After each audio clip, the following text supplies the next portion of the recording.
All the things. All the people. Things.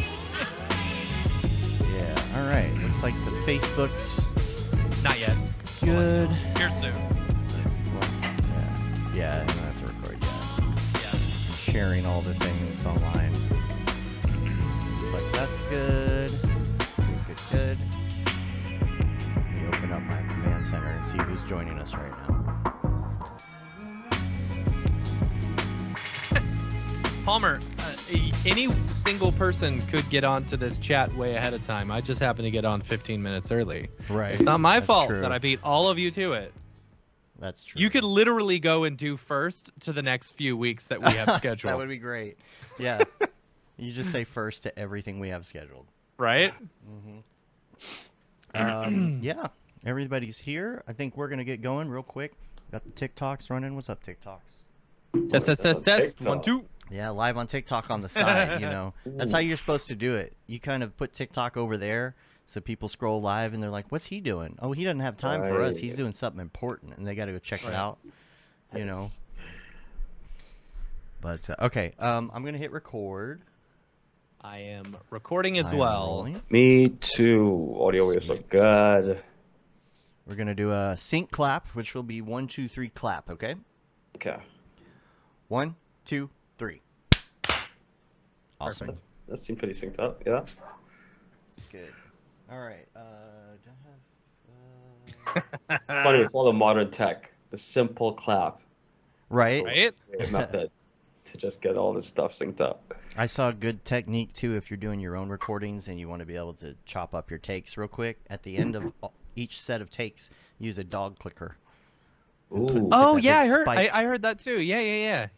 That was on Good TikTok. idea. It was well. Of Hey, course, hey, yeah. Palmer, if you go into any of the other videos, you'll now see that I'm first on all of them. Oh, you're funny. Oh, man. All right, let's get rolling. Are you all ready? Yep, ready. All right, Yes. let's Do do it. this. Chop in. What's up, and welcome to another Mograph Mocast. I'm Dave. And I'm Matt. Joining us today is the super talented Mr. Sekani Solomon. I'm Sekani. What's up, everyone? And Mograph is a supplement to our site, mograph.com, which is a motion graphics tutorial site with tutorials, plugins, podcasts, and other Mograph stuff.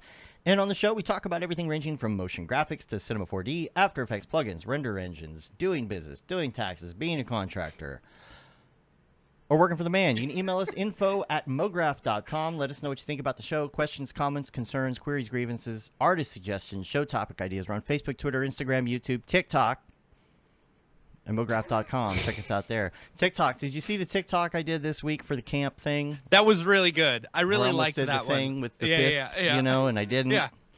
Yeah, I did. I liked Sham that. sent me a message. She's like, I think you and I are the only people who would even understand what that is.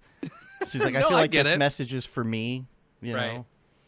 I gotta say though, like TikTok wise, I have found myself just like, especially with like, just it's like there's a 7-day news cycle, but they repeat so much of it on like Reddit, you know, so you read the same things over and over again all week, and then TikTok, it's like I'm getting bored by these, you know, just the TikToks and scrolling and constant scrolling, the never-ending scrolling. Never ends. And it's like, so I bought a OLED Switch this weekend, you know, and I've been playing it. I will tell you what, it is so nice just to be able to relax in a game and lose myself in that instead of losing myself in like constant like social media and stuff like that. Oh, Can't do it, yeah. I can't do another social. That's why I'm not on TikTok. It Yeah. also just makes me feel old. So I'm like, I can't. you'd be surprised how many people our age are on TikTok. I feel like that's where a majority of the people our age are on. Now, yeah. Well, I mean, I haven't been on Facebook. Your algorithm. The algorithm for me, it thinks that I'm a middle-aged lesbian for some reason. I don't know why. That is true. That is what content are you guys? Yeah. Yeah, I don't know. I haven't been on Facebook at all. I opened Facebook today and I had like just tons of just random notifications that I didn't care about. I'm like, I'm done with Facebook. I'm so done. Yeah. Like, I got over the addiction, you know. Yeah. Now I'm addicted to TikTok. And one addiction for another, right? I know. Yeah. I'm done next. We short show today. Yes, For real. actual short show. For real. Sekani's got a heart out, and so we're going to try and time this all out, and we're going to try and get right to the good stuff. We quickly, though, wanted to do a very fast Camp Mograph update just to make sure everybody's on the same page before we get to it. Do you have anything new to add, Matt? Nothing new other than it now starts the season of please read your emails. Yes. We sent out an email last week, a couple of them. If you're an alumni, you probably got an email. Make sure and read it all the way before start clicking on buttons and stuff like that. Read it. You're going to be happy that you read it, though. Open that email. Absolutely. Just make sure and read it. Tickets go on sale April 20th at noon Eastern time. Super excited. Make sure. So y'all saw that we had the single room tickets and then the community cabins. So those are the big difference in the tickets this year. Single room has its own room, own bathroom, private door, lock, everything. No one can get in, whatever. So if you're feeling that's the way that you want to go, because we had a few people who ask about that, and we try to accommodate. That's the thing. Now, there's not as many tickets because it's single room. We had to cut off basically an entire cabin for people to have their own room. So make sure if you're like, oh, I don't care whether I'm community or whether I'm single room, I would say go for the community because there's more of those tickets available than there are the single room. But if you're hard up, bent on getting a single room, then go for it. But just to let you know, if you can't get them, you may not be able to get a community ticket afterwards because I got a feeling they're going to go fast. They may not. Who knows? Maybe this year is a fluke, or last year was a fluke. So, tickets go on sale April 20th. At noon Eastern. Make sure you set your alarms. We announced all our people. Check out campmograph.com for that. And big shout out to all of our sponsors, of course. Otoy, who is our Spider Lord sponsor, the global sponsor for camp. So Otoy is presenting Camp Mograph. We're super excited to have them on board. Also, our village sponsors. Right now, you'll be staying in one of the two villages, either the Maxon Village or the Video Copilot Village. Super excited to have them on board as well. And our gold sponsor, Grayscale Gorilla. Super excited to have them on board, and I'm trying to poke Chad to come. I think I've almost got him there. No, I think he's coming. You think so? I talked to him this morning. Okay, good. Yeah. I think we're good. Good. Yeah. Okay, cool. Gotta get him away from the computer. I mean, Chad Ashley's gonna be there. It's a surprise. Who knew? You know? Allegedly. Right? Allegedly, he'll be there. I think if we just go to the end of every show and say allegedly, all this stuff happened. Yeah. I should just start adding that little soundbite to the end. Instead of it's pretty good, I guess. At the end, I'm just going to say allegedly. It's pretty good, I guess. Print. Allegedly. Yeah. Check it out online, sign up for details, and read your emails. Read your emails, and also I know we said there wasn't going to be a limo karaoke party, but there's kind of going to be a limo karaoke party now. So long story short, here's what happened. Winkleman hit us up, and he was sad that we weren't doing one. Yes. And so now we're doing. I was actually calling. So now, yeah. The Mr. Beepleman, Mr. Beeps, Mike Beepleman. So we are doing that, so look out for that. And the way that's going to work is I think we're going to do wristbands to get into the limos and go to karaoke. You will need to find us if you want to get in. We'll be checking all the limos and everything for people who are hopping in. We got super cool. Do you want to talk about the karaoke rooms? Let's wait for next week. Let's lock it all in because we're still working on the limo reservations officially. Not that many tickets. So yeah, I believe there will be. Oh, how many per cabin? There will be anywhere from 4 to 5 people per cabin. It sleeps 12, but we always try and keep it down to like 4 or 5 per cabin. The single room can actually fit like 6 to 8 people, but it's got its own like full size, like bunk bed thing or whatever. So cool. Well, let's get to Sekani. And one thing I will say is if you like this episode and you're watching Mograph TV at the moment, just stay tuned because right after is going to be Sekani's interview with Isaac that was, I think, a few months back. So it's all Sekani all day today on Mograph TV. So make sure you check that out. I love it. So let's go to you. The last time we talked, Matt was out. It was us and Ariev because Matt had a baby. And you had just done your Star Wars deal. Wow. You know, so what's that been 2020? happening? Yeah. Sheesh. Wow, I mean, the world has been such a whirlwind since then. That's like Mm-hmm. 2 years ago, right? Yeah. I mean, since then, like I've been wanting to make another short film, but I've been dedicating most of my time to just, focus on Cash App and Block. I think Yeah. throughout my career, it's always like, all right, I'll get through my day job work and let's get to the fun stuff after Hmm. work. But I feel like I'm in a pretty fortunate position where I actually get to create stuff that I like for my day job. So I can actually have a life now, which sounds pretty Yeah. good. Yeah. The Um, stuff that you're creating is awesome. Yeah. Like it's very creative, it's very fun. It's interesting. I was looking at your demo reel earlier, and it's like you have such a range of stuff on your demo reel. It's not just that, like a lot of artists who are like, say big into Octane or something like that, have that Octane look on every single one of their shots, but right. yours is so different on everything that it's like no one couldn't hire you because they couldn't say, oh, you couldn't do that style. You know what I'm saying? Yeah, exactly. And I kind of tailored my reel to show that type of diversity, just because, Yeah. in like the production world, you might be tasked or tapped to do something that, is different from the job that you did before. And, it's just like an interesting challenge. You don't want to get into a place where you're just recreating the same thing all the time, unless you're like, unless you're strictly an artist and you go by, hey, I make this one thing and that's what I do well. But that's Right. not how, I approach design. But I guess for me, I love the challenge of making new stuff and just seeing what type of new aesthetics I could come up with. But I think it also stems from learning design in college, where it, like whatever you make has to answer a question, or it's a solution that you're addressing a problem, and that thing that you're creating has to be designed to address that problem, not just to be arbitrarily good looking. Right.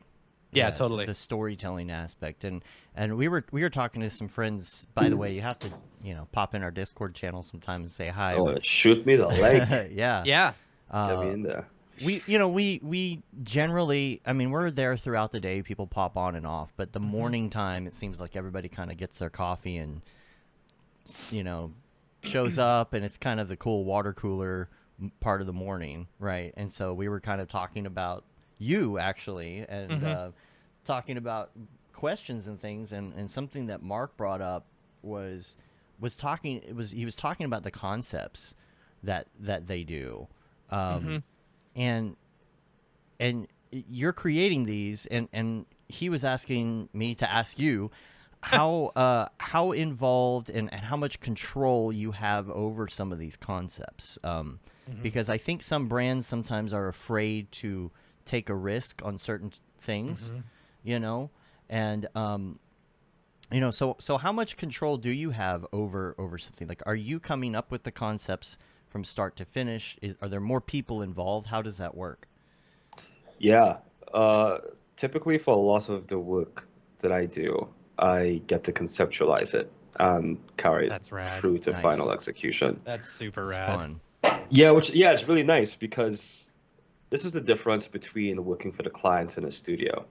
Like when you're working for the client, you are the expert in the field and people are looking to you for the guidance and that leadership, versus at a studio, you're working amongst like a group of artists, and maybe all you have to, like, everyone's familiar with like the production pipeline and how 3D works, right? But in a larger company, you're working with a bunch of other people with different skill sets that aren't in design at all. So you have to be able to communicate, walk someone through an idea, carry them on the journey, kind of convince them to go through this path, and then, guide them through the production cycle of it, understanding timelines and stuff like that. So it's definitely, it's definitely a different challenge from what you would expect in like a studio or agency.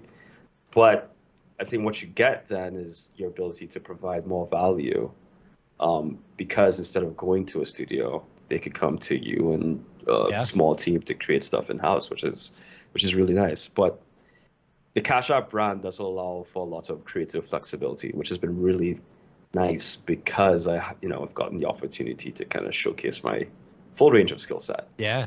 So I Yeah. mean, long story short, yes, I am very much involved in all aspects of the production, especially the concept. So do they come to you and say, hey, it's like, for example, I'm assuming you're doing a lot of the stuff like the Instagram posts and stuff like that, because some of the posts, like the animation is super rad, and it's just like a really cool animation. But the text like that associates with it is not necessarily associated similar to the, not all the time with the animation. It's like, do they say, hey, we've got this idea, post that we want to do, and you just throw the concept out there? Yeah, I think it depends. Like, I haven't done anything on social in a good while, at least I would say over a year. Okay. But before, a lot of the animation I would do for social would be like a Cash App Friday. And a Cash App Friday would be like, you have like the dollar sign, and we essentially just create a cool animation around our logo. Yeah.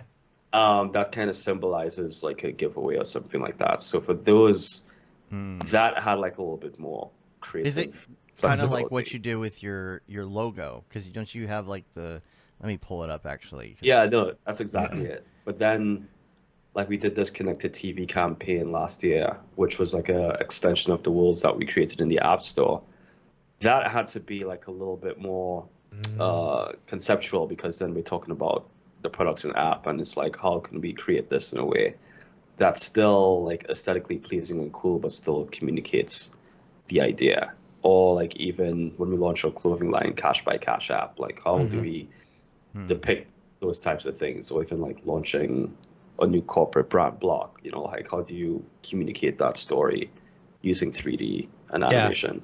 Gosh, this stuff is so it's sexy gorgeous, as dude. Oh, thank you.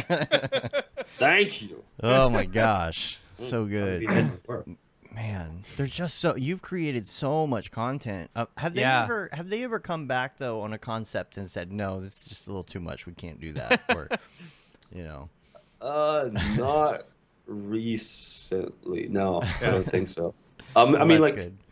Yeah, typically I definitely try to tailor things to, the brief of what's being asked for. So like anytime I'm presenting something, it's always rooted in the thing that they want to solve. So if they're launching a new card, like 100 Thieves, I have to come up with a concept that grounds that card in or just, grounds the animation in the card. It can't just be cool for the sake of being cool. Right. Yeah.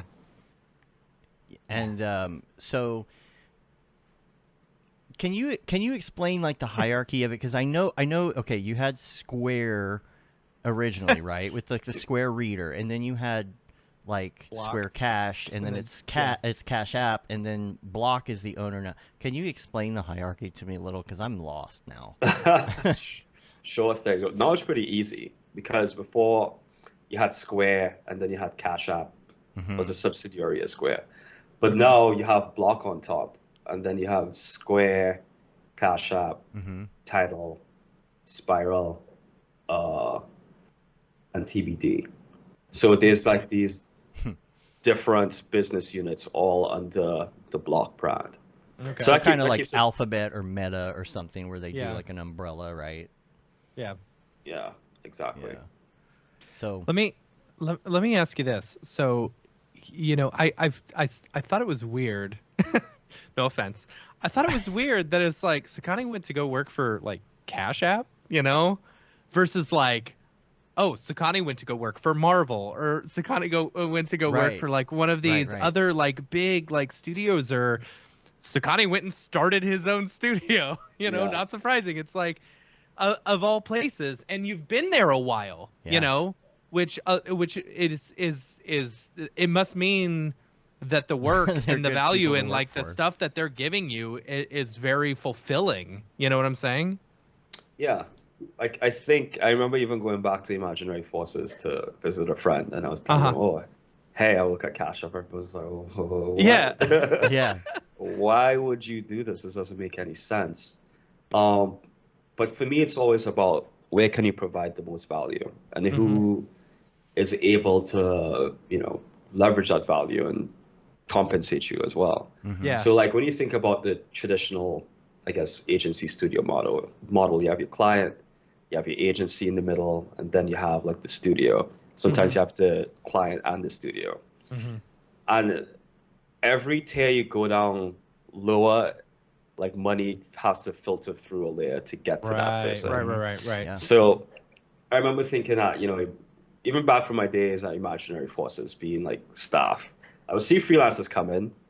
They would come in, they would make more money, and then when their booking was done, they dipped, and then I would have to pick up the slack from whatever, they left off. And if they wanted to raise, they just raised their days. I was like, oh, cool, they're leveraging their time in a better way, so let me go try do that. Cool.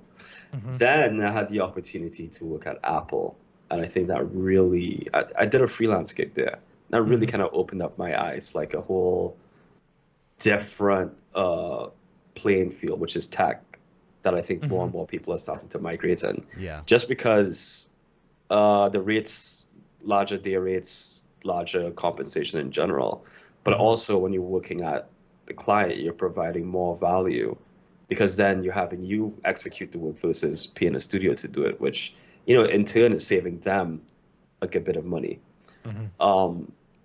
So then the opportunity to work with Cash App came up, and it was really interesting because they had a brand that allowed for creativity and, some flexibility, but they had zero infrastructure, like no PCs. Like, I had to build that infrastructure from the ground up. But, there was a lot of learning from my end, because now I wasn't just, creating, let's say, like the goal isn't just to make something like a title sequence. You have to make something, but it has to be functional. Like, say, for example, if you put a post out, you see how it performs. And, that's something you have to keep in mind as well. But for me, the thinking was, hey, I could come into this tech company and offer a skill set that they don't have in-house, which in turn saves money from going to a studio. But the quality of work that they can get would rival, or it would feel premium, like it did come 100%, which, in turn is valuable for them, especially in a field that we do have other competitors, and we need to find a way to stand out from a brand perspective. So that, I guess, was some of that initial thinking back then. It's always about, like, where can you leverage your time better. That's got to be fun, though, doing, like, the infrastructure, like getting to have a budget and say, oh, I'm going to get all these computers and plugins and all the things, when you started, was it just you, and have you branched out to like hire more people? Yeah, are there more people? Yeah. A great question. So I sat on a brand team where we had different people doing different things, like graphic designers, we had like 2 creative leads, technologists, but I was the only like 3D motion designer. So now I have a team of 5 people, but then like our design team, just across brand and product, is like 100 people. It's huge. But yeah, like everyone wears different hats. There's just, when you get into an organization like that, you have to start thinking about the business as well, and just start taking into consideration a whole other slew of things besides the motion graphics, from like team organization to just how the organization is structured, how process work in terms of intaking work, best practices for getting that work done, being able to present and coordinate with cross-functional partners. It's just like a lot of different business things. Like, you have to be familiar with research and, just a lot of other things you have to filter in on top of being able to work on best-in-class motion graphics in 3D. Right. You got to be able to combine that and find a happy medium, be a translator, I'm sure, in a lot of situations.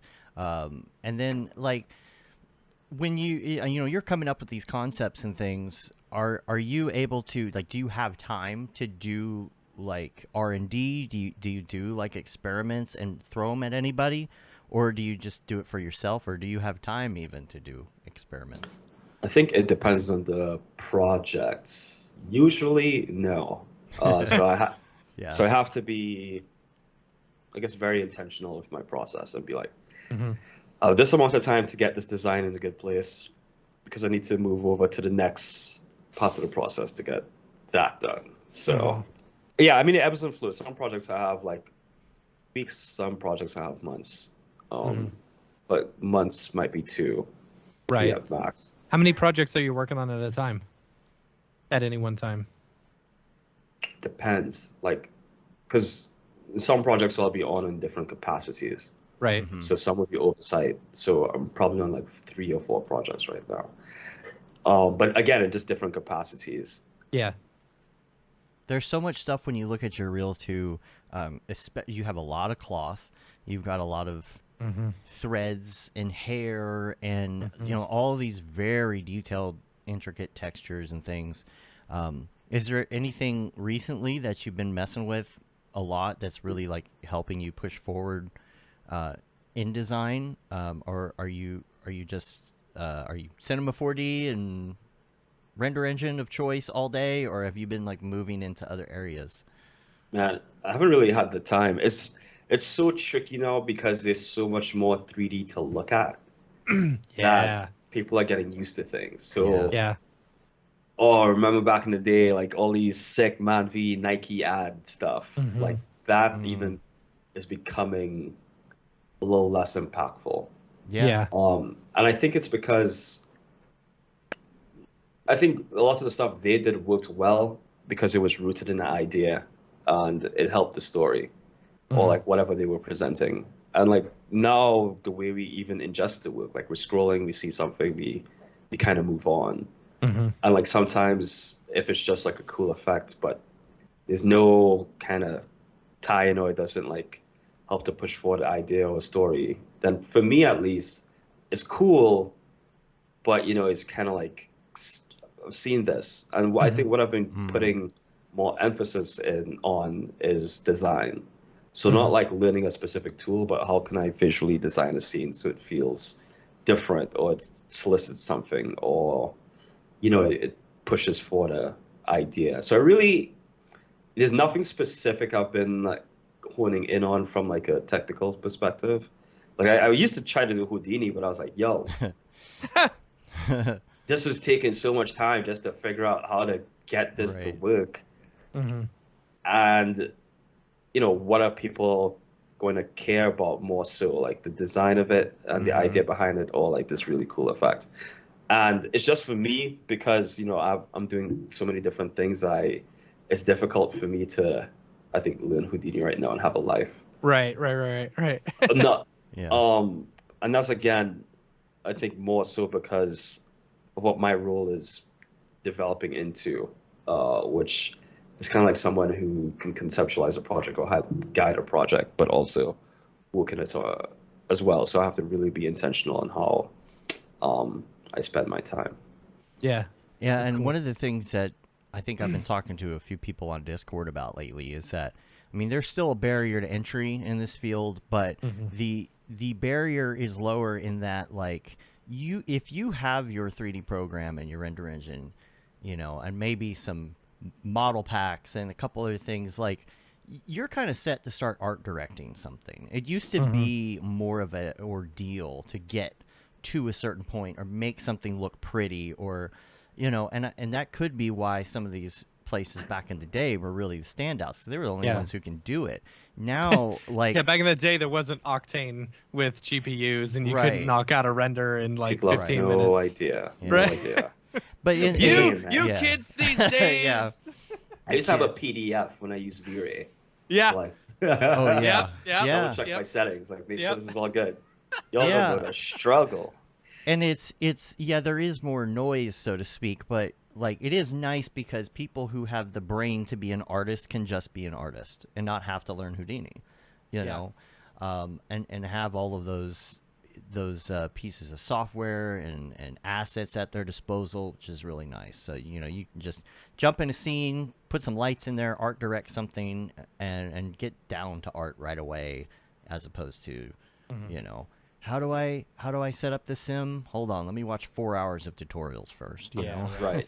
See, I would argue too that I think that makes the bar to entry even more difficult, just because like, you pop on a photorealistic render in 2013, 2014, like you're a god.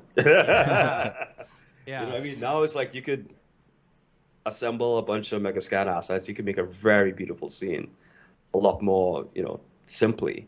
So some of the things that used to be impressive aren't as impressive anymore. Exactly. So now everyone's always like, oh, what's that extra thing? And then that was Houdini. Like, oh, damn, bro, these Houdini sims are wild. I think that's still very, very impressive. But I think, at least for me, I've gotten a little desensitized for it. I think where it really works is where it's like, that was a very smart way to implement that effect that really was clever and pushed whatever you were trying to say forward. I think, to me, that's the thing that makes something feel above, when it feels smart. And now we got to rely on story as well, because, if you're going to stand out, now it's about the actual storytelling. I mean, kind of like it should be, yeah, you're good at the design, but like exactly what you're saying. Like, why are you using this technique? Why is it relevant? Are you using it just because you saw a tutorial and you thought it looked cool, or is it really something that drives that story? So, have a question in the chat real quick. From Jackie said, "Are there a lot of tech companies looking for motion designers right now?"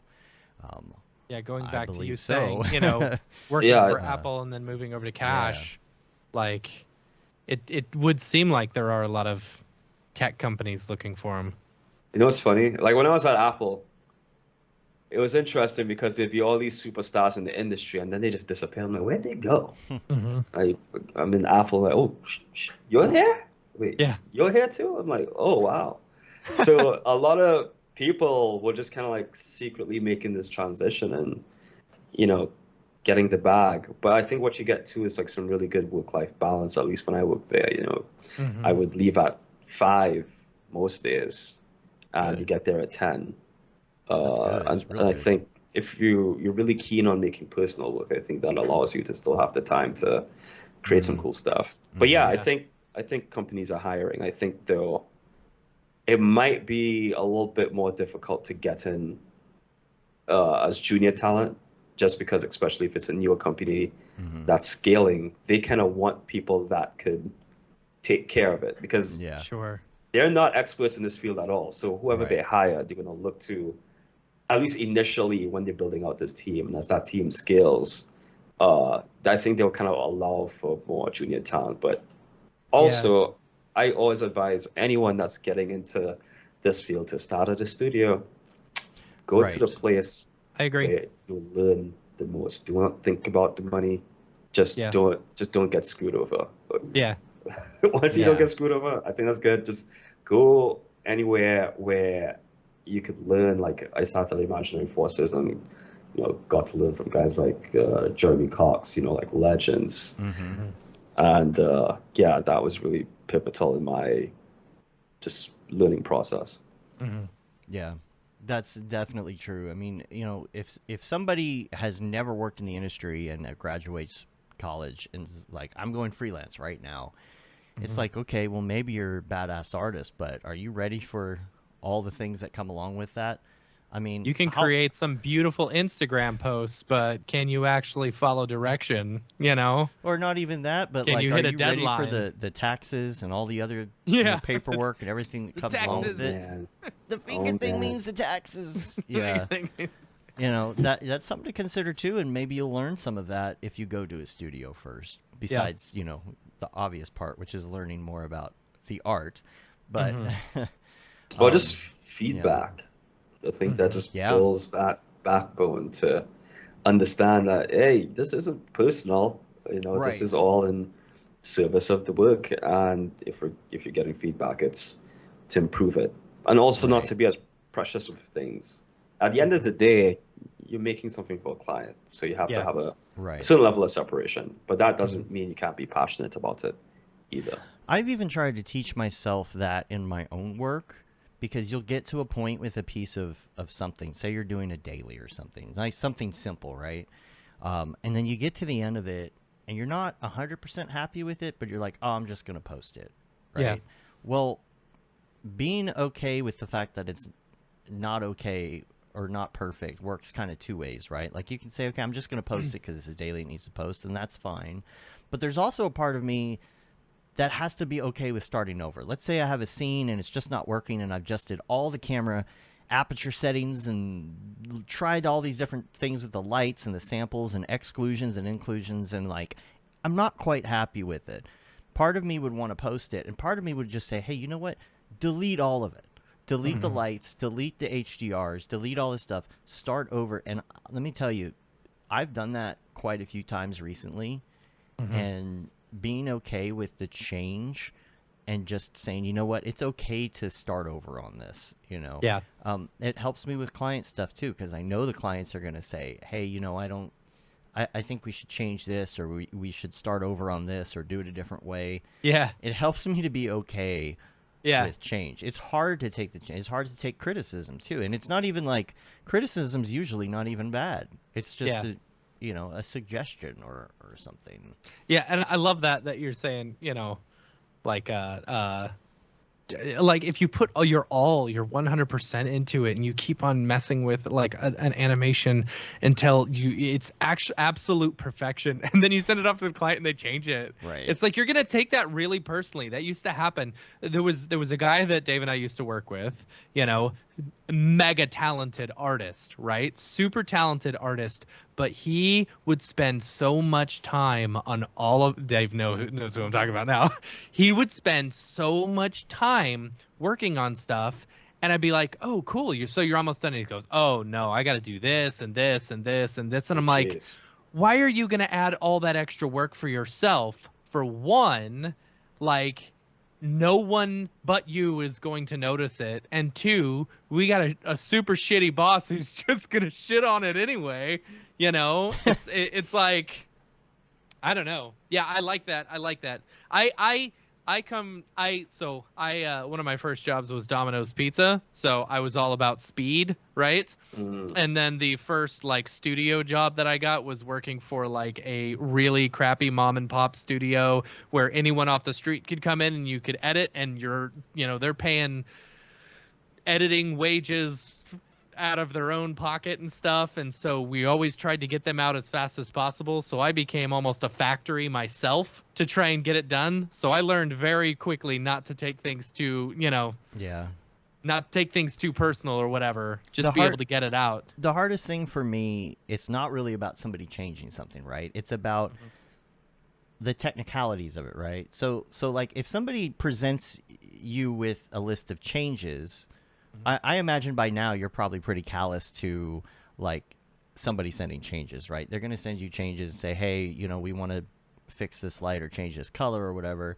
I'm assuming you don't really get your feelings hurt by anything like that now. But when the thing that runs into an issue with me is when somebody asks for a change and it's so technically out of the scope that I'm like, I don't know how we're going to do that. Or that's, you don't understand what you're asking for. You know what I mean?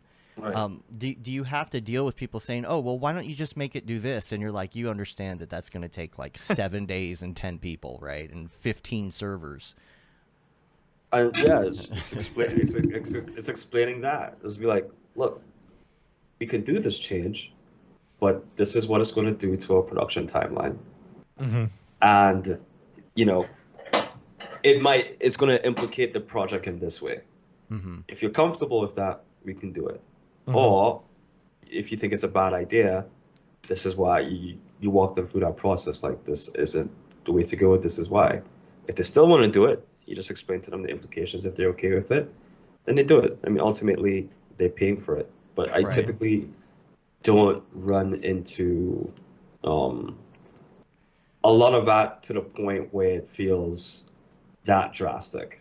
But, I like to take feedback and sort through it. Okay, this makes sense, this doesn't. And then you kind of pick and choose. And, it's really all about communication and walking people through the process. Yeah.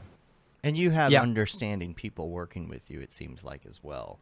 I mean, sometimes if you're working for the wrong person, they're not going to take that and take that as an answer. They're going to think you're saying no, or you're pushing back, or when in fact you're trying to help them understand, because they're not artists. Right.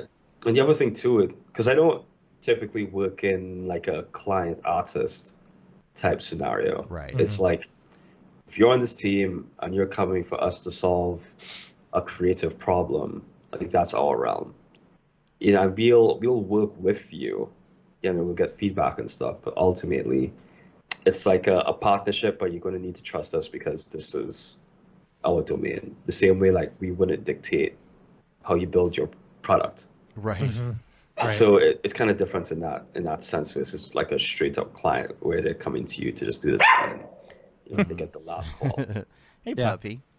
Oh yeah. I He's woken up.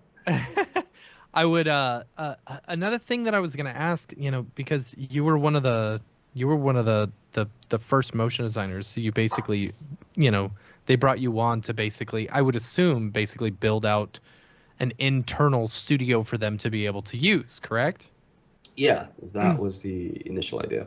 Yeah, and so with that, I've had this happen before where it's like some of the people that I'm answering to aren't necessarily artists, you know, and so, or don't understand the process. And so there's a certain amount of education that you have to, you know, give to, you know, people within your team so that they can understand that. Yeah, it's a constant education process, and I think you just have to be patient, and you have to think about it like, imagine if you knew nothing about 3D, the type of things you would say, and it's if you come into the scenario with that type of understanding, then it just makes the process a lot easier because you know like this is they don't know what they don't know, Right. and it's Right. your job to educate them on what they don't know, and hopefully if they're reasonable, they'll understand. Like say if they have a request that feels outlandish, you know, if you walk them through the process, they'll get it. And that's why so much of being like a professional motion designer is your ability to communicate and work with people on top of being able to execute. Absolutely. There's a lot of clients that I feel like I've had to educate on certain things and say, look, what you asked for originally was this. What you're wanting now is this. And they understand, you know, the money part of it and the time part of it. But sometimes you do have to rein it in. It's like, okay, you need this done in 4 days. Right. And you're asking for a month-long project. So let's rein it in a little bit. I promise you, I'm going to give you the best that I can get you in 4 days. But throwing another person at the project's not going to help. Throwing 20 people at Mythical Man Month is not going to help. Because at the end of the day, there's still one person who has to figure out how to do A, B, and C before the rest of it can even happen. Yeah. You know? So it's important to build that trust even. You know, whether you're working at a corporation with higher ups above you, your client or whatever, that they trust you, that you know what you're doing, and that, you know, you are doing the very best that you can give them in that X amount of time or that X amount of budget or whatever it is. For sure. Yeah.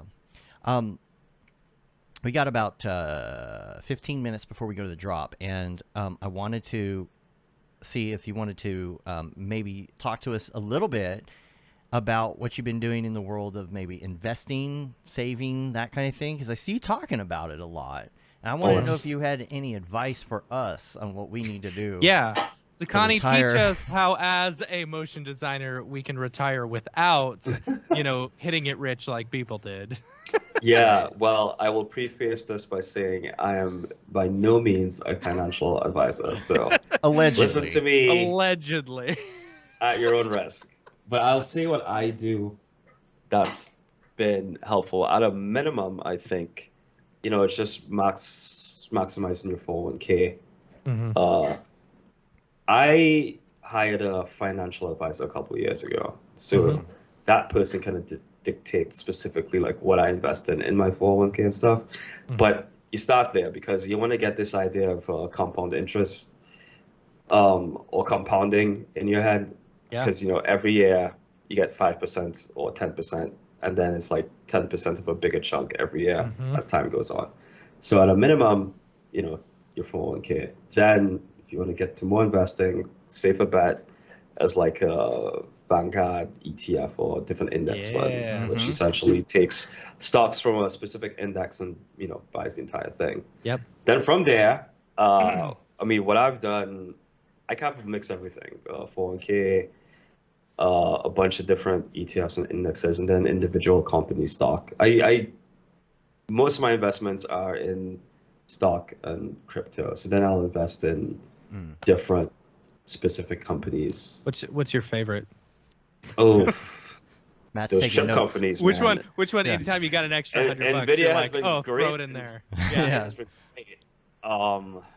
AMD, the chip stocks have been great. I'm definitely, I think, a little over-indexed into tech in my individual investing. As But- we do. We're nerds. Because I mean, you that's know. all the actions. That's what Yeah. it grew. But you get those swings. So when the stock market went down, so did a lot of those stocks. Yeah. I made the mistake of investing, all my tax money that I needed to pay this year into the stock market right as it started taking a dump in November. Dude, And so now I'm Good just timing. trying to crawl my way back up before I have to pay the taxes in the next week and a half. I am in the exact same boat. Mhm. Because parts of our compensation is in stock, and they don't withhold enough taxes, so you typically have to pay taxes on that. But then Yeah. the stock went down, so it's wow, right? You owe money on money you don't even have. Right, right. Yeah. It's so wild. I'm in the same boat, and now, I mean, I typically don't keep things super liquid, so now I'm like, oh man, I Yeah. gotta sell these assets at a loss now. Yeah. But you gotta do it because you can't Yeah. dodge course. taxes. What are you doing crypto wise? Not a bunch. Just some Ethereum from NFTs I sold last year, and a little bit of Bitcoin, but that's about it. For me, it's mostly tech stocks and a bunch of index. Like my stocks are most. I do long terms. I just buy and forget. Yeah. I just stack up. I'm not day trading or anything like that. Yeah. And then for like my indexes or ETFs, I try to keep like a bigger pot in there because it's a little bit more of a safer long-term thing, and then I keep a smaller pot for stocks. But like even with my 401k too, I try to max it out, or any company policies, any company things. Yeah. It just That's max out as well. That's the smartest thing, and like, especially if your company, and this is something that I didn't know when I was younger and I wish I had. If a company offers you like 401k matching or whatever, you better be throwing as much as you possibly can into that. Like any sort of matching at all, like 100% throw it in there, because otherwise you're just going to be like, I'm just gonna be spending it on coffee anyway. Right. what I mean? Yeah. Starbucks. Avocado toast. Avocado toast. Yeah. Yeah, and one thing I didn't do when I was freelancing, like I didn't contribute to a 401k. I did have like an IRA, but I didn't. I think you invest enough, so I'm playing a little bit of catch up. But I think same I'm here. still in a lot good to catch place. up. Yeah. and but yeah. I was gonna say as well, it's great to start early. Mhm. Even as a freelancer, get those write-offs, but definitely tucks some stuff away in Yeah, absolutely. investments to grow for the future. And that's the thing with I saw all these people balling out with all these NFTs last day. I'm like, Yeah. that is all that's a tax event. If you sell an NFT and you get income, that's That's where all my That's money. Matt's all- issue. Yeah. So Yeah. like now I could be saying this wrong. This is the way I did it. So like Allegedly. allegedly, not financial information. When I was doing my taxes, every NFT that I bought, like on Nifty Gateway or the people that I bought, I sold it as a collectible. As the NFT, and collectibles can be taxed up to 28%. Yeah. So after everything, my taxes ended up being I owed $52,000, in Yikes. taxes. I mean, but NFTs. Yeah. I mean, the thing is, like, the Beeple sale by itself was 165,000, Right. so I knew I was going to take 40,000 of that anyway and put it aside and invest it and then not, end up owing money.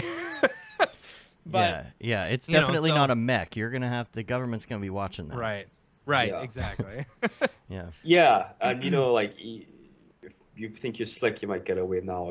Think about it. Yeah. For the future, they Yeah. find a way to catch back up, and there's only going to be one more. Even if it's not regulation, people are going to be watching for tax purposes. So Absolutely. definitely err on the safer side. And speaking of, I also used I used a website called Coin Tracker. I heard about that.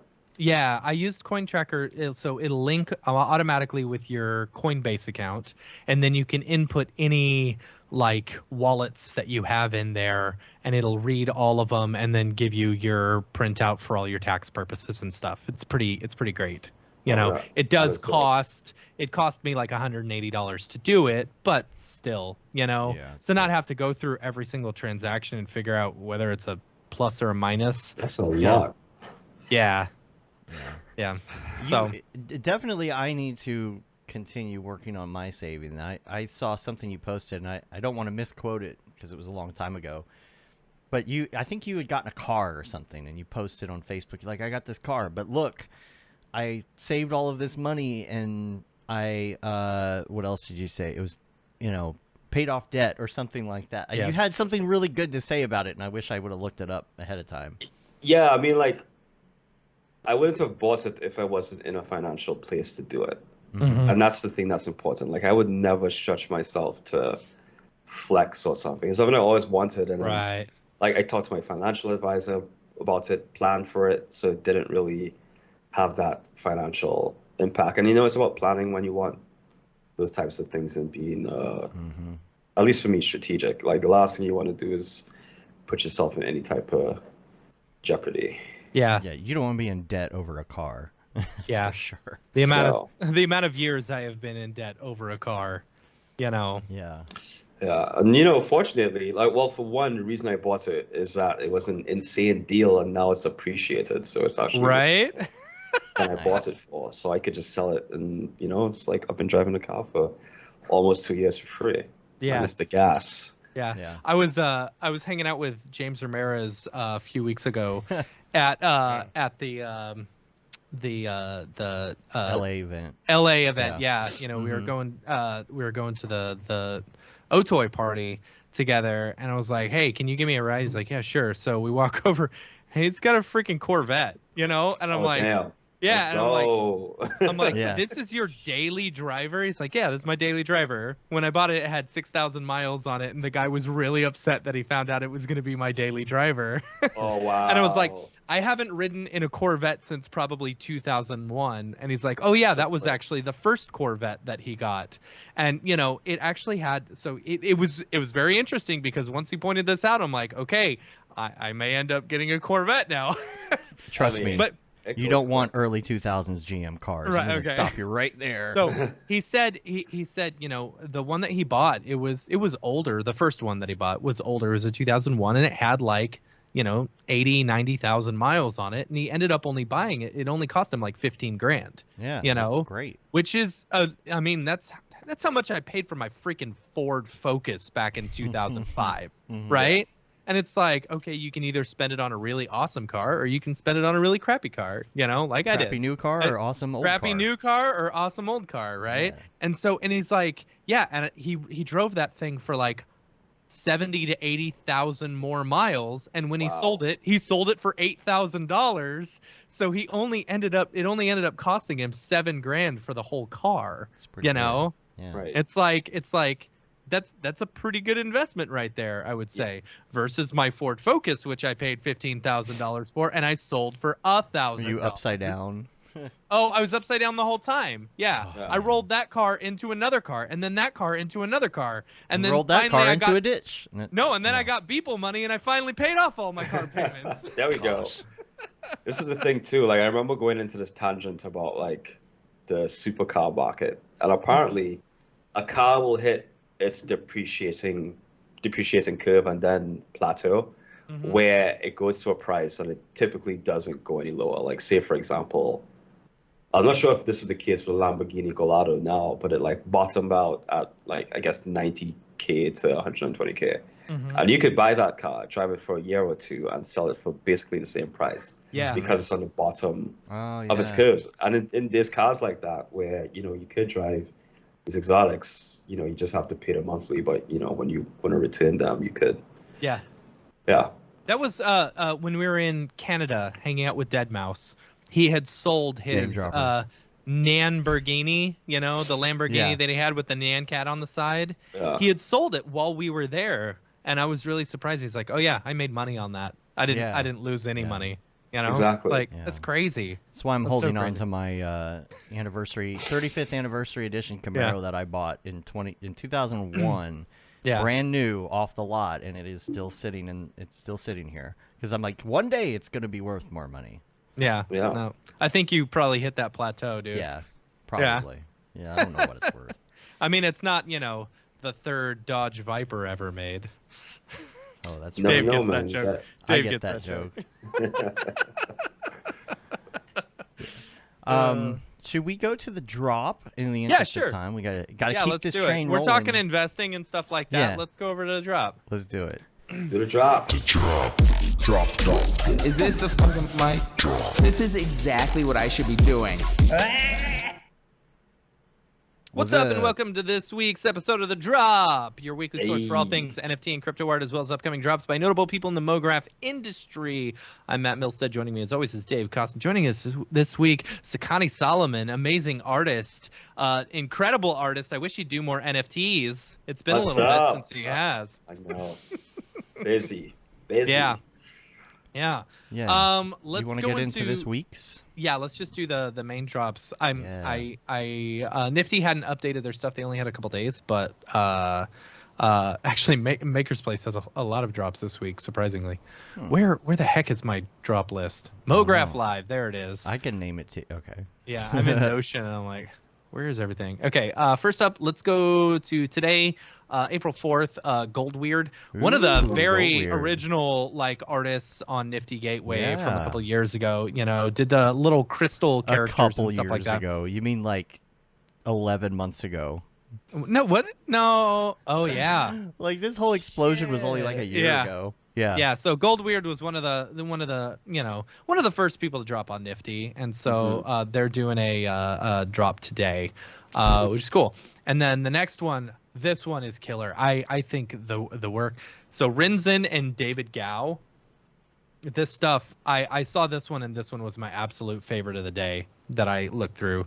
You got that, Dave? It's on Instagram. Oh, okay. There's two links. So that's why I'm confused. All right, here you go. This one right here. This Instagram one, so cool. Oh, that's cool. Yeah, it's called Four Portals, super cool work. I really dig it. You get your standard crystals like you see in all NFTs nowadays, But I love the addition of the portals with it. I think that's a really good. I mean, if it doesn't have a crystal, is it really an NFT? Right, that's true. Or if it doesn't have the Bitcoin logo or the Ethereum crystal in it somewhere, sure. Yeah. All the tropes. All the tropes, right? All right, then tomorrow, April 5th, Marco Mori is doing a drop. Oh, really fun stuff. Pretty. Yeah, I know, right? Really cool stuff. Good stuff. There's some good ones this week, man. Look at that. Yeah, really cool. I love the jiggle effect on the hair or whatever. It gives me really creepy Brilly vibes, Brilly vibes? Oh, Brilly vibes, it looks like the little things. I forget what it's called that people have a fear of. Yeah, I know what you're talking about. Yeah. You know why this reminds me of Zelda or something. Right? Yeah. You're like Majora's Mask or something. Right? Dude, speaking of, I tried playing Breath of the Wild the other day, and it's supposedly the best Zelda game ever. I couldn't get into it. Everyone's gonna hate me, but I could not get into it. It was too hard.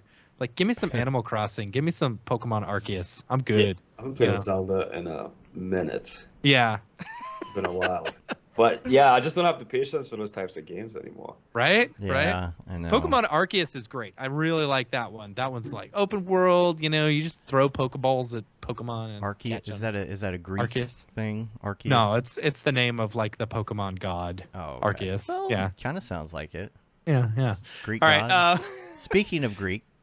Okay. Okay, so yeah, that's it for Nifty Gateway. That's all I got so far. Maker's Place, moving over to Maker's Place tomorrow. Leo Calliard is doing a drop. This one's Speaking of called Greek. Meta Statues. Speaking Oh of yeah, Greek. speaking of Greek, I See? love that. You like Yeah. the segue?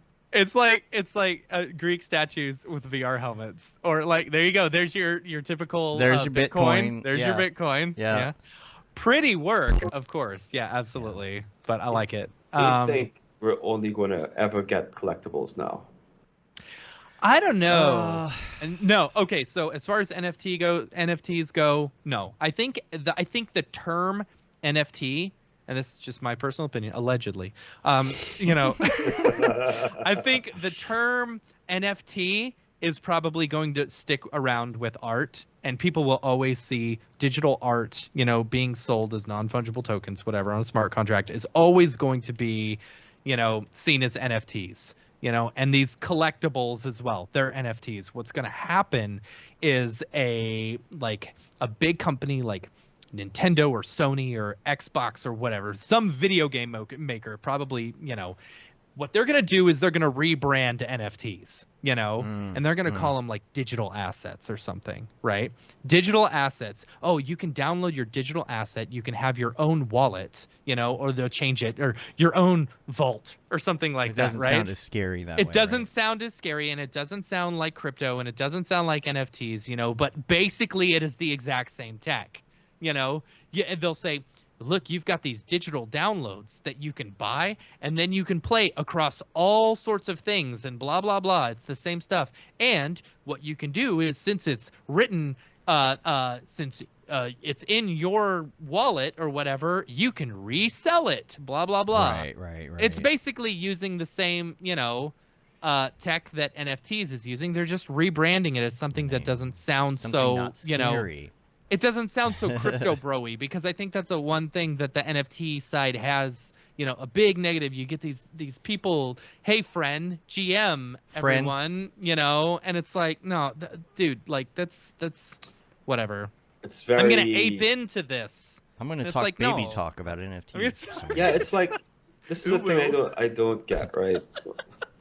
We're building this open, decentralized net, but yet there's all these kind of clicky type terms you have to use to be part of the community. Right. Yeah. And who dictate who is the community if it's supposed to be open for everyone? Yeah. And it's really, that's the thing about the space that rubs me the wrong way. It's a little bit contradictory in my opinion, because everyone's trying to be like, especially on Twitter, the know-it-all or like the true crypto person. Like, why can't you just be someone who likes art and doesn't have to change their profile picture and put 100%. GM? Like, 100%. doesn't need to be, and that doesn't make you any more or less authentic than the other person just because you do this stuff. Yeah. See, for me, I feel like the NFT space, sure, you're going to get these people who are really big into the NFT space, but I think it's eventually going to get to the place, like right now, NFTs have taken over like Instagram and stuff like that. No more are people just creating Instagram posts in order to create cool work and put it out there. Right. I think a lot of people, a bunch of people are creating NFTs, but eventually it's going to get to the point where you're able to do both. You can create cool artwork. You can display your artwork. You can show it. You can present it similar to the way you can in Instagram. But then you can also sell it if you want, and it's like, it's not going to be so spammy. It's not going to be so, hey, buy my NFT, blah, blah, blah, blah, blah. Hopefully. It's going to normalize. Hopefully. Absolutely. Yeah. So an artist can be an artist. And if someone wants to appreciate the artist, they can buy their work for, nothing, or like $1, or they can buy it for $1,000, depending on the worth that they give to the, that the artist gives to their work. Because I agree. I think we got a comment last week about it. On Instagram, it's like, about the negative parts of NFTs, and I completely agree with that. Like, absolutely, kind of the stuff Matt was talking about last week not too. A huge fan of NFTs. Yeah, that was a spicy episode, and a lot of people really responded to it. I was like, wow, okay, but they're not wrong in that there are some toxic parts of NFTs. It's about, well, what positives can we take out of this, and what good things can we continue to use? Yeah, I think there's a lot of good things. Like it's a means for people to actually capitalize on their digital art, which is 100%. I think that's amazing. For me, some of like the cultural things about it are a little dicey in certain places, but that's not a comment on the entire community. It's just, specific aspects. And I feel like everyone should be able to tackle or approach NFTs how they wanted to. And you don't have to, do all the tropey things that people do. If you just want to push your stuff, sell it, that's cool. But yeah, that's the thing. That's what I miss too. Just scrolling and just seeing cool art for the sake of seeing cool art and not being like, oh, buy this. There's a void for sure. There's a void in that, But But I'm just going to say too, that just also impacts how the work is created too. Now it's like these little vignettes or these little collectibles. And it's all technical. It's not artistic, right? I just miss that little, even if it's 20 seconds, something that like explores a new idea, a new theme. We don't really see that as much anymore. Especially with the collectibles. Like collectibles, everyone's just hoping that they can get the next ape, that these collectibles are going to turn into the next ape. And it's like, then you see like Mechaverse. It's really drastic fall from grace. I think that whole area is just like all the like super collectible, all that is so far out of the Mograph realm at this point. I think so too. I mean? Yeah. It is. Yeah. I don't know. I for me, I really love good artist art. And another crappy part about this is like in early days of Nifty Gateway and early days of NFTs and stuff, I started collecting certain people's art, because I really enjoyed their artwork, like Blake Catherine, one of my favorite artists. I say it all the time. I love collecting her art. But a lot of these artists are getting too expensive for me now. That's why I really liked the open edition stuff at the beginning. But any artist, any NFT artist who did really well in an open edition previously is now hurting really bad because they had so many editions out there. That's why so many of them are doing these burn mechanics and stuff like that in order to make, less and less numbers of those pieces of art out there. Yeah. But it's like I think it will get to a point where when it becomes easily accessible, where an artist can post something and then easily sell it, in the same place that they're displaying their stuff, and like they can make it $50, something like that. You'll be able to collect. It'll bring back the same hick and yuck like feeling that people had, where it's like, oh, I'm just gonna make some cool art. I'm gonna sell it for like $5. Buy my art. It's fine. I got like 20 pieces. Buy it. Yeah. It's like the buying and selling and trading and stuff. I like collecting my friends' artwork, but some of it is just so expensive now. Yeah. Gotta make that money. Gotta make that. Yeah. Gotta invest my money and then invest it all in render tokens. Yeah. Render that's where it's. I mean, I'm glad people could also make that. I think it's cool too because it provides an avenue for people to make just like a lot more money than they thought they could have. And I've seen like talented artists achieve that, which has been great. Yeah, absolutely. I don't know what the longevity is, but if you could make some coin, I think that's also dope. But I just remember like, when was it? 2021.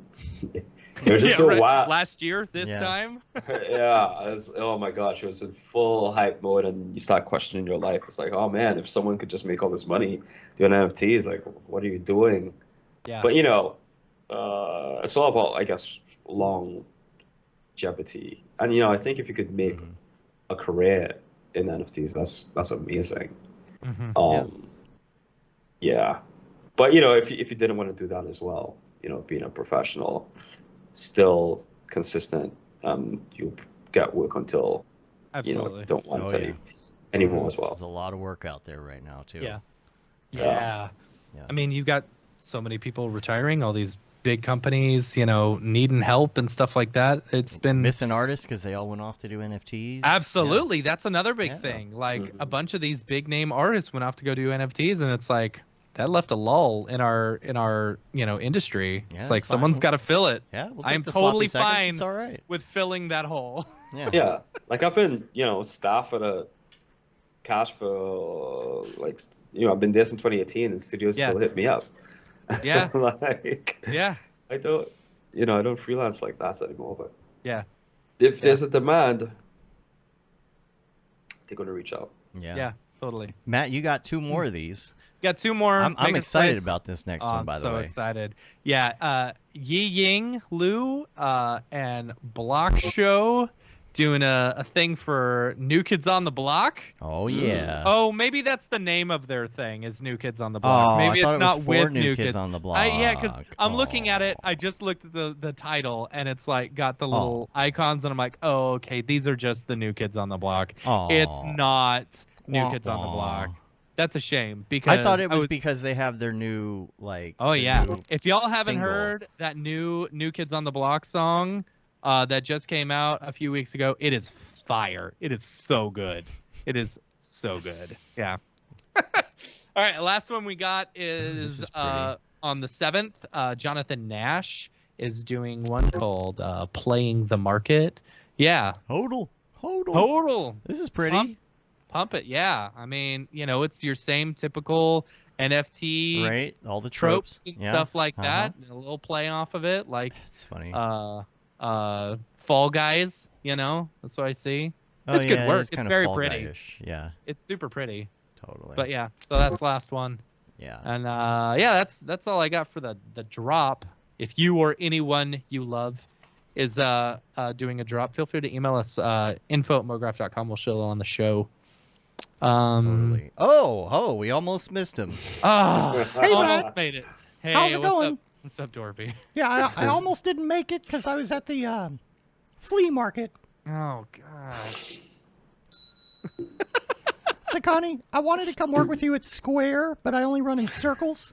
Oh, Then I found out they changed their name to Block, which is good because I can run circles around the block.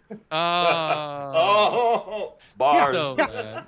Yeah. So bad. At least I can Wow. run, though, unlike my buddy from work. You know what his name is? Doesn't Matt. matter. Doesn't Matt. matter. He won't come when you call him anyway. Damn. That's No, I bad. will say that was a bar. I like the runner on the block. Okay, bye. That was good. That's good. Short and sweet, Dorpy. That's good. Yeah. That's good. Okay. Anybody that Genuinely you're, irritated by that are you comment. following anybody? Like, are you collecting anybody's any NFTs specifically? Not really. I'm just in the Twitter sphere. So you can't Just- help but be on NFT TikTok Yeah, you're unless gonna you. see it. Yeah. TikTok, Yeah. Twitter, NFT Twitter. That's what I mean. Yeah, Yeah. yeah. Oh, by the way, TikTok's still running. Okay, cool. No What's one's up, watching. TikTok? It's okay. Just like the regular Yeah. show. Just like the regular show, just right at home. Right? Cool. Why don't you play us out, Matt? Nothing Because I like know we're on a time making limit. Thousands and thousands of hours of content for no one to watch. There you go. It's the American way. It's the American way. Yeah, I already did it. And Oh, then yeah. You brought up Dorpy. So yeah, let's That's get back to right. the regular show. All right, let's do it. Is this the fucking mic? This is exactly what I should be doing. And we're back to the regular And we're show. back. Connie, Yeah. thank you so much for being on the show today. We got links. worries. We're gonna be putting links up in the show notes, and we'll link to your site and everything, but also let everybody know where they can find you on the interwebs if they want to check out your sweet work. Got it.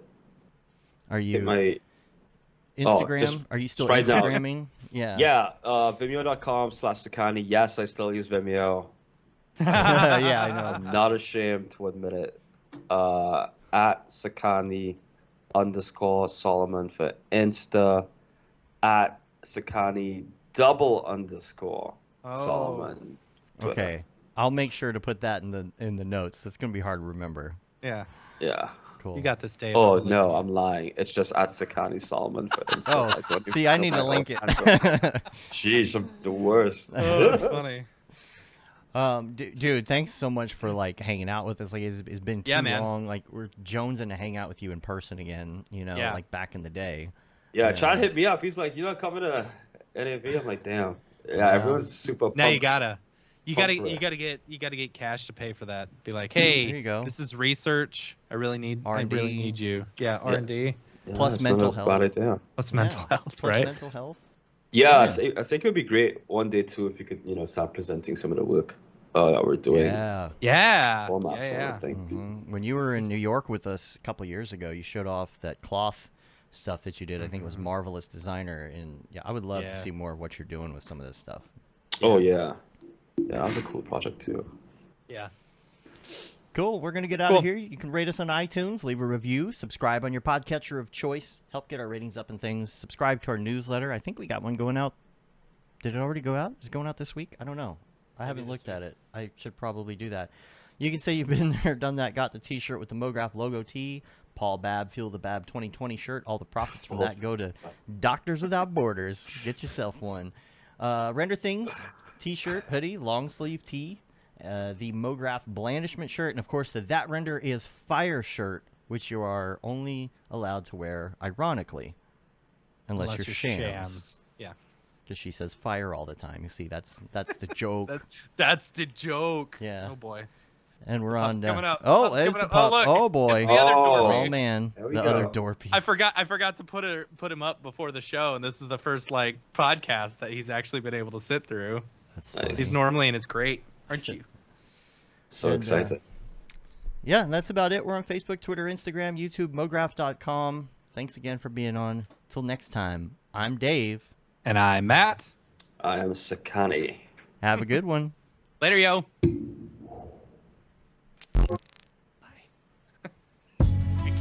All right, stand by one moment. We'll get off the air here and get your file from you. You can hit stop if you'd like. Okay, cool.